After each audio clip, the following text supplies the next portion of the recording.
Hello, what is your name? My name is Jocelyn Rojas. How old are you? I'm 48 years old. What is your religion?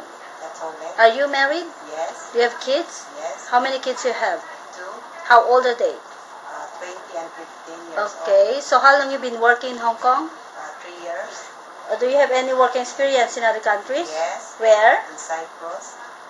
I'm 4 years. Okay, so how long you been working with your current employer? 1 year. Okay, what's your employer living in? No. Where? Where?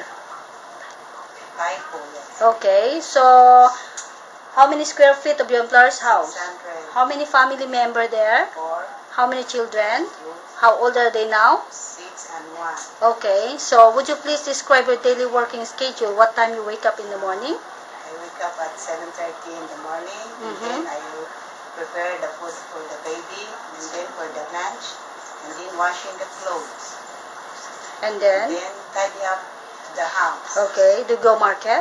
Yes, and then I go market. Okay, so how about dinner? What time you cook?